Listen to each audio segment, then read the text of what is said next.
Gunsmoke, the story of the violence that moved westward with young America. The story of one man who moved with it. Mark Dillon, United States Marshal.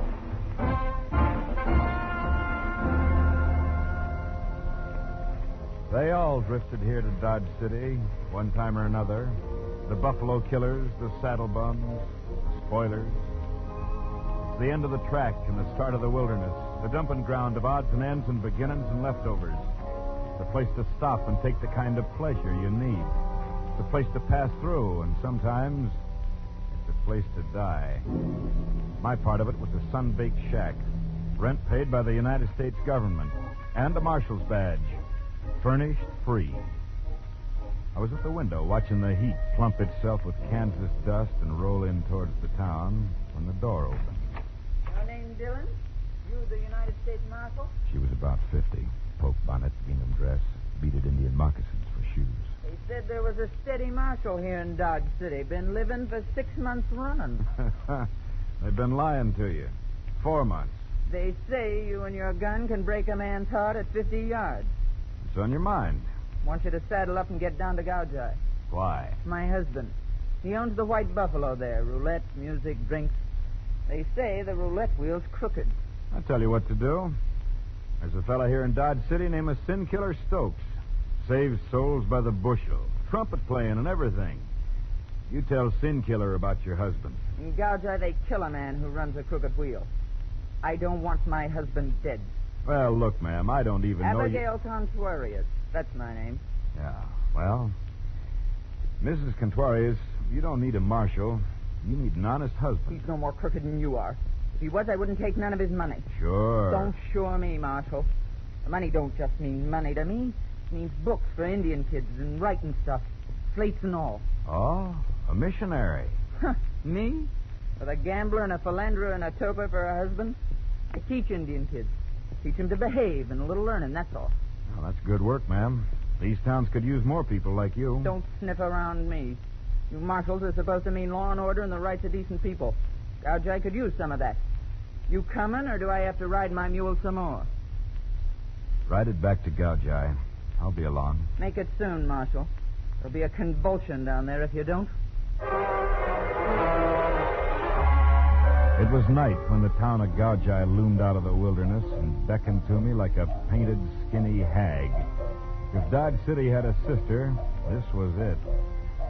I rode up to the White Buffalo and started to tie my horse to a hitching post twiddled to the shape of a Pawnee girl when suddenly the gun in my back told me I wasn't alone. You won't like it here in Gouge, Marshal.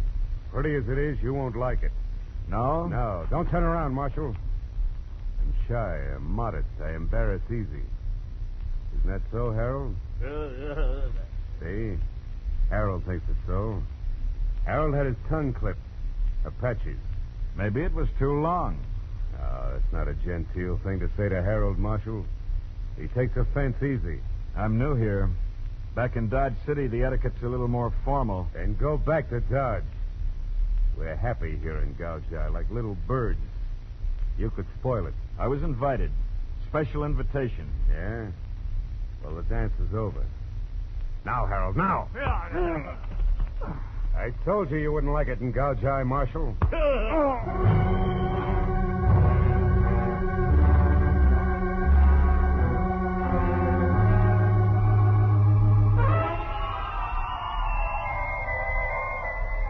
When I opened my eyes, I was in Gouge's dirt. And I knew I'd never forget that voice and that crazy giggle.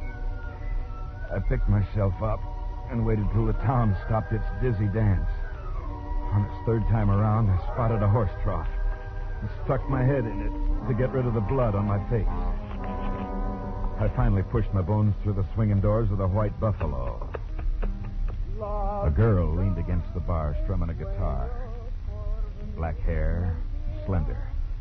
Something profane and exquisite was distilled into her features. She watched me across the room, and when she spoke, it was as if she hadn't quit singing. Buenas noches, Chico.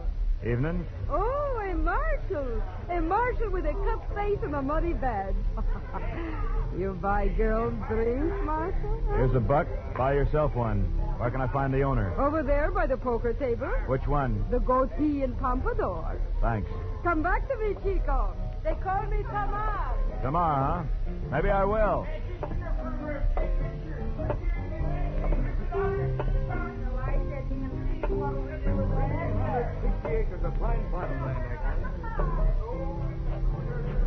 Your name, Contrarius? Si. Oh, the marshal from Dodge City. You already have the look of a large headache, senor. Yeah? Someone else besides you and your wife was expecting me. Muy mal. Too bad. It wasn't good. So I see. But I am glad you have come, Senor Marshal. Come, look around. See my place. I have a magnificent establishment here. No? Yes. No. Yes. You know, it would grieve me if I had to part with it. It'd grieve Mrs. Contrarius more, and for a better reason. Senora Contrarius hates it how I get my money, but she takes it for the Indian children. Looks like the take's plenty. No. Every day my wheel loses money. Somebody is swindling me. This somebody, I swear it, I will kill dead. Your wife hinted it might be you who'd be killed, dead. No one has killed me yet. This I tell myself, and it makes me happy. Yeah. Well, let's have a look at this wheel of yours. Of course. Follow me. You see, I have also faro, dice, girls, dancing girls. Mm-hmm. And the finest liquor west of the Mississippi. Number 12. Red face, 12 face. Where's your spinner? I will introduce you to him. Greg. Senor? Un momento. William will take your place. Yes, Mr. Contrarius. Greg Hagen, the best croupier in the territory. Greg, I want you to meet Mark Dillon, Marshal of the United States of America. I've heard your name, Dillon. You're from Dodge City. Lately from there. Go count your chips, Contrarius. Hagen and I want to talk. Yes, I leave you gentlemen alone. We want to talk, Marshal? Yeah. Rumor has it the wheel's rigged. Mrs. Contrarius tell you to ask? Maybe. Well, is it? Look, Marshal, Contrarius is my friend. Still, a croupier's in a mighty good spot to double-cross the house. Marshal, I already told you Contrarius is my friend. Sorry, I made a mistake. No hard feelings? Plenty hard feelings. I think I like it better back at the table. Look around yourself, Marshal. So, I did. Mostly, I hung around the roulette table. And as far as I could see, the wheel was giving the house and the customers an even break. Just about the time I was ready to go out and find Contrarius again, two new players wandered up to the crowded table. One in a beaded jacket, the other a silent hulk of a man. They didn't seem to be together or even know each other. On the next spin, the ball fell into 29, bounced out, rolled around 13, and finally settled in double O. Just as it did, Beaded Jacket reached out and put a $100 bill on double O. Greg Hagen, the croupier, looked up. I'm sorry, mister, you placed your bet after the ball settled. The house can't accept it. I had that $100 down before you started to spin. Ask anybody. I had it down. I want to ask the people. I'm telling you, I had it down. Look, mister, your bet wasn't legitimate. The house recommends you take your money and get out. He did. Fast. Too fast. In another second, I knew the reason why. When Beaded Jacket picked up the bill, there was a blue chip under it on double O, and the house paid off to the silent hulk. I knew I'd heard Beaded Jacket's voice before. When I first hit town, so I moved fast. I got out of the casino just in time to see Beaded Jacket disappear around the corner. I took it easy. Polite and easy. The bullet nubbed the dust at my feet. I ducked into the shadows and whipped out my guns. The flash had come from a narrow passageway between two buildings.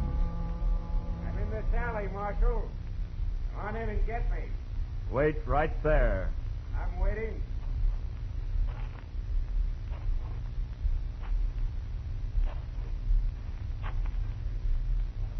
I'll strike a match. I want to see your face when it happens to you. Try me. No. You shoot first. You'll miss, you know that, Marshal. But I won't, because your gun flash will tell me where you are. Real clever. That was clever what you did back at the White Buffalo.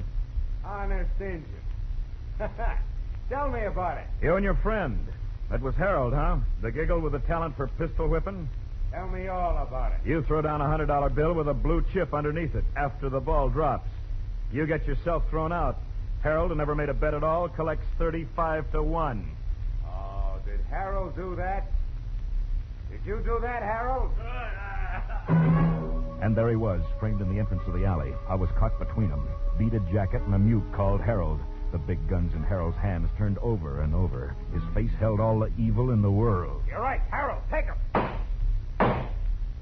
He was shooting waist high along the wall, and he was getting close. There was only one thing to do, and I couldn't miss. You shot Harold, Marshal. That was your mistake.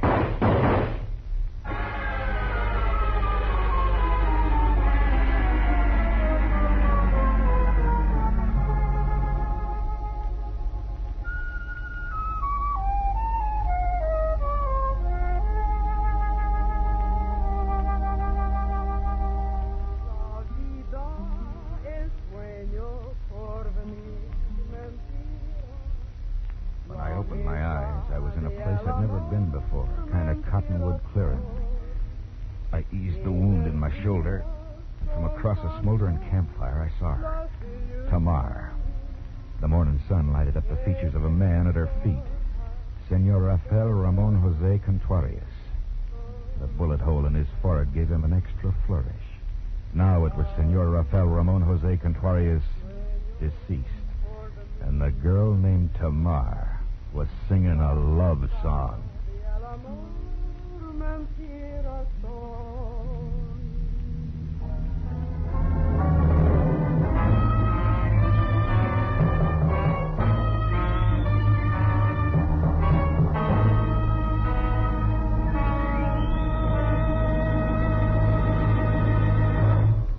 Back to Gunsmoke in just a moment. Combining modern detective methods with secrets of the mysterious East, the Green Llama offers CBS listeners a new thrill now on Sundays. Once he has heard of a crime or an injustice, Jethro Dumont, a wealthy young American just returned from 10 years in Tibet, brings into play his quick wit and knowledge of illusion to thwart the evildoers. Join him Sundays as he continues his fight against crime on this side of the Pacific, wearing green, the color of Tibetan justice, aided by Tulku, his trusted lieutenant. The Green Llama is a feature presentation of most of these same CBS stations. And now back to Mark Dillon, United States Marshal, and Gunsmoke.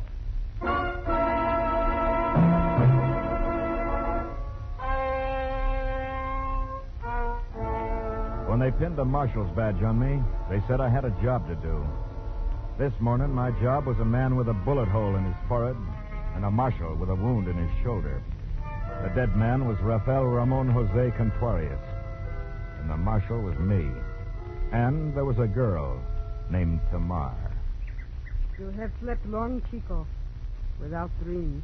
How do you know there were no dreams, Tamar? Because I saw Death give you a little piece of himself, and then ride away on his black pony. Yeah, I'm lucky. How did I get here? Senor Contuarius and I brought you here. The wagon over there in the burro. You are muy lucky, Chico. The bullet was for your heart, but it spent itself in your shoulder. It was not your time to die. But it was Contuarius' time to die, huh?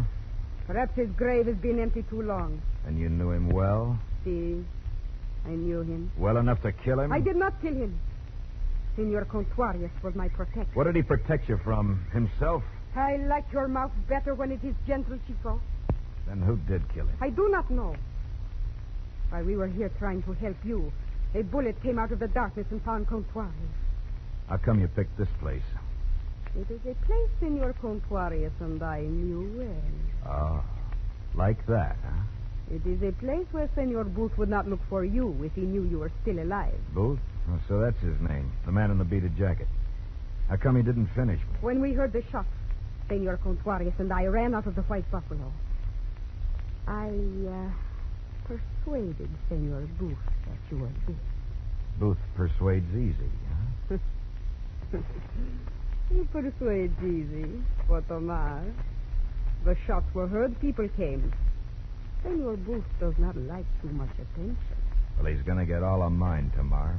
Undivided. I don't advise it, Chico. If you live, go back to Dodge City. If you die, die in Dodge City. Oh, wait. The Senor Contuarius in a burro cart.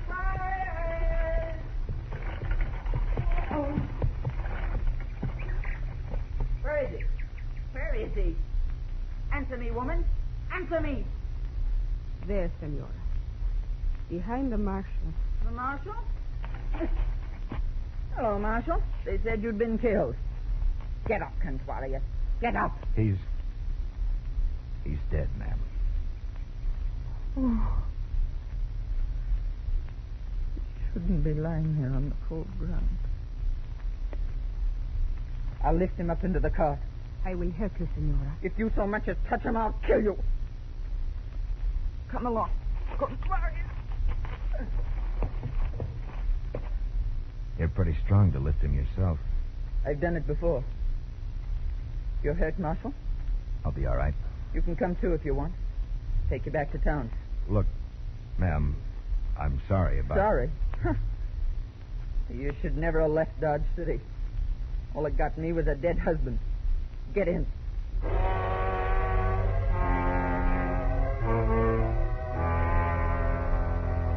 Somewhere on that long wagon ride back to town, Mrs. Conrad squeezed a tear onto her cheek. Just one tear. But for her, it was a major emotion. The sun was doing its best to char the wood frame buildings when we hit Gouge. She drove past the White Buffalo to the far edge of town, pulled up at a tar paper shack. Oh. Here we are, Marshal. Why bring me here? Just so I could pick my own gutter? Why didn't you leave me in the cottonwoods to die? That door. That shack door right over there. Try it. All right, ma'am. Get in.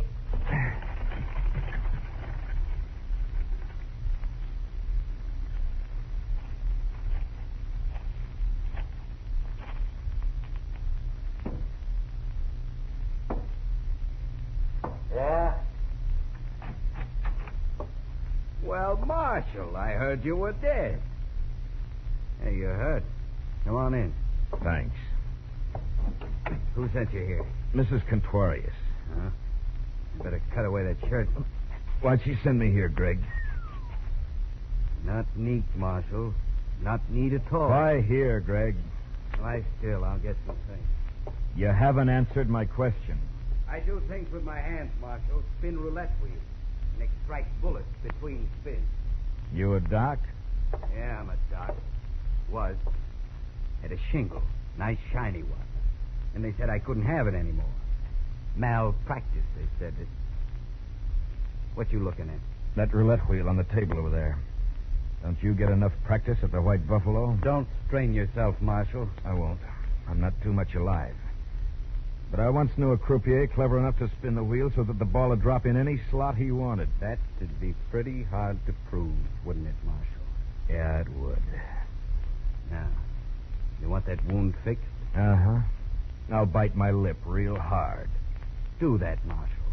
It's a nice pose.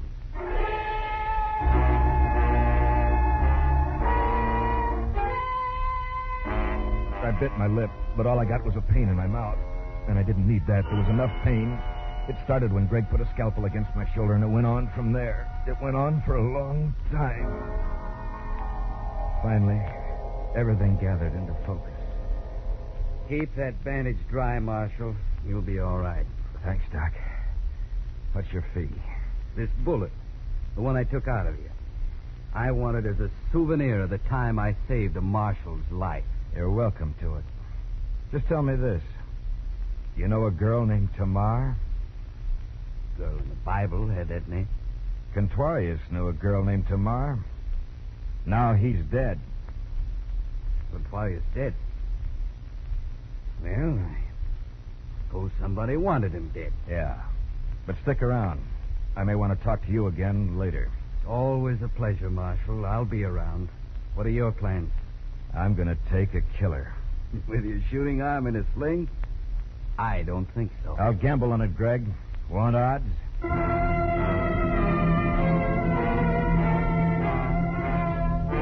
I got up and left Greg's shack. Taking a killer needed a little preparation. And right now, preparation meant talking to Mrs. Conrad. But something stopped me. It was the funeral Mrs. Conrad was celebrating for her dearly departed. Somewhere she'd found a black ostrich plume and pinned it to the donkey's head. The cart she always used was draped in banners of black silk that looked suspiciously like the shreds of an elegant petticoat. 3 grinning Indian kids, maybe 8 years old, were beating the drum, clapping the cymbal, playing a flute. The rear of the parade was brought up by a bunch of other Indian kids, looking solemn because their new shoes hurt. And on the cart, in an open pine box, lay Senor Contuarius. I looked inside. The senor was still very aristocratic. I looked again, closer. Then I knew I just had to talk to Mrs. Contuarius.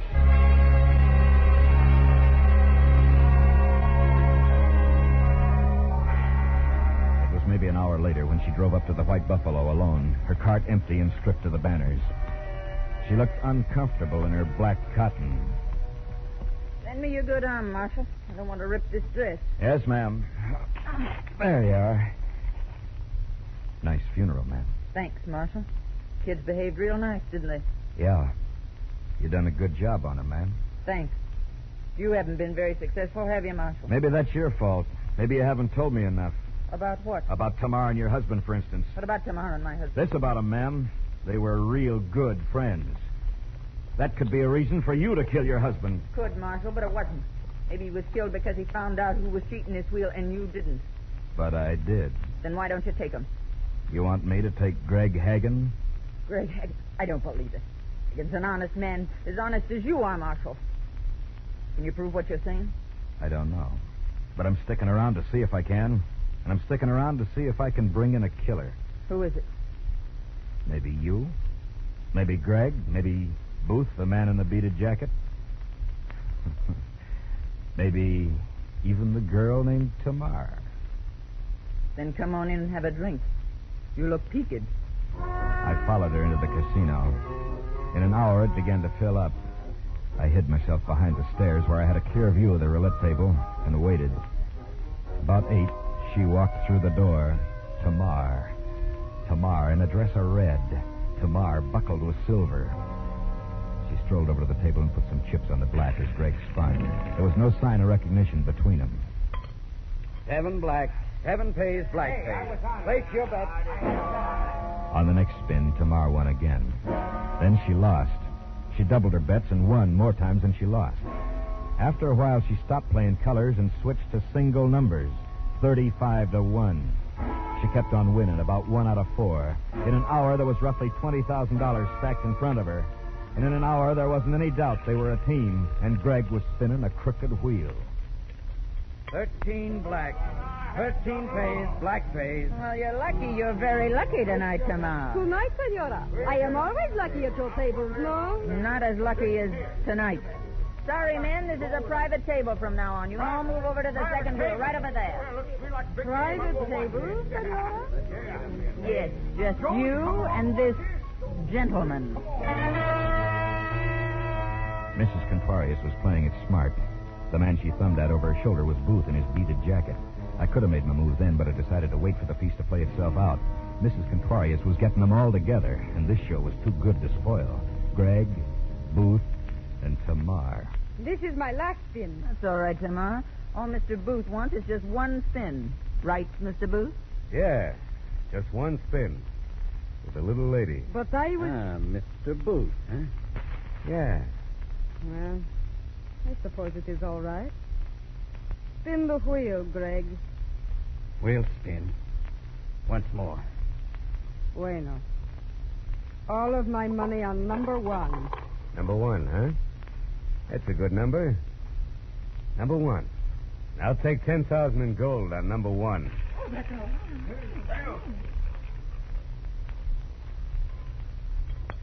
Three red. 3 pays, red pays. Greg, why you double-crossed me. I double-crossed you. It don't matter, Tamar. Greg didn't have a chance. The knife he tried to draw was hammered back by the bullets from Booth's gun. They tore through his hand and across his chest. Suddenly, his face changed. He looked young and hurt and ashamed of the blood that he couldn't hold back. Booth held his guns like they were dogs on a leash that could snap easy. Keep back. All of you. Marshal, you can quit playing possum now. It'd make me real happy if you try to follow it. Pick up the money and let's go, Tamar. Nobody move. Nobody move. You let him get away, Marshal. I don't think so, ma'am. He'll be wanting to finish me off. I'm going to give him his chance.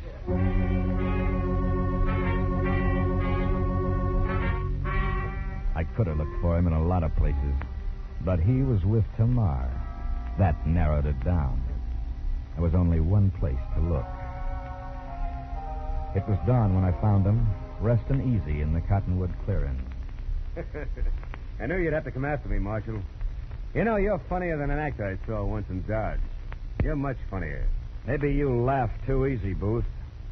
Like you kill too easy. Marshal, with his gun arm and a sling, chasing a killer. Go away, Marshal. Go away while there is still time. I got nothing but time. I'll wait. That's where you're wrong, Marshal. You got no time at all. Yeah? Go! Chico, this I do not believe. It is impossible that someone could shoot faster than Senor Booth. But with your left hand.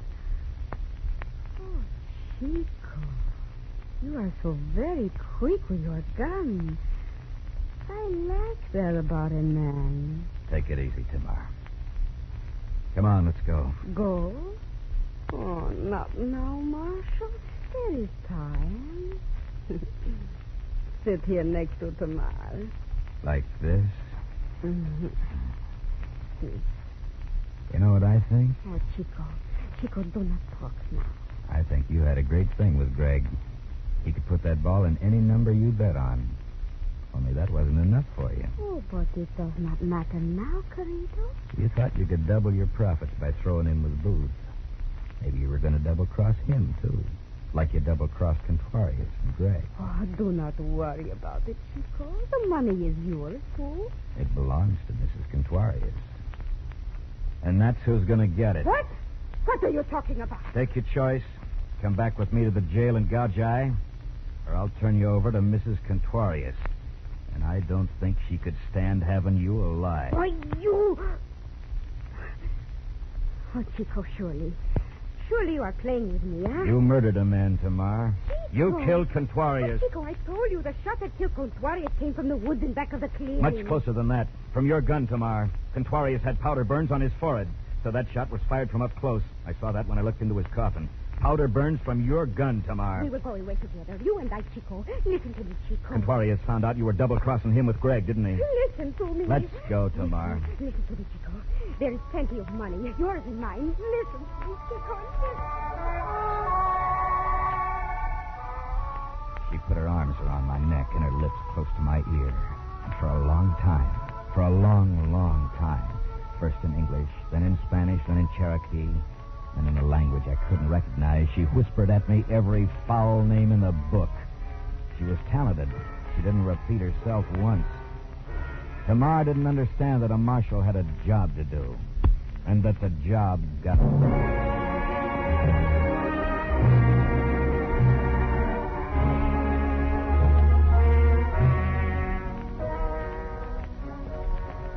On the way back to Dodge City, I came across a cottonwood clearing I'd never noticed before. I rode down into it. Small animal scurried off a log and lost itself in the shadows. Then I was alone. For a time after that, for a long time after that, I thought about Tamar. They'd given her guitar, but I knew she wouldn't be singing much longer. The rest of the way home, the country was dust. It got inside of my mouth, and it stayed there.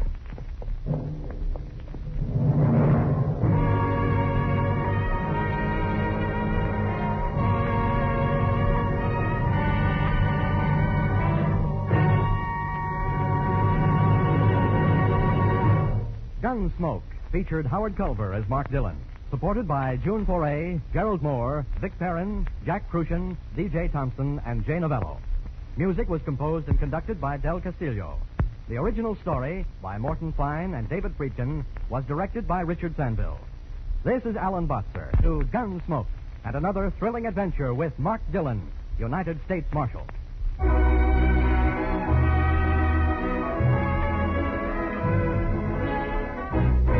This is CBS, the Columbia Broadcasting System.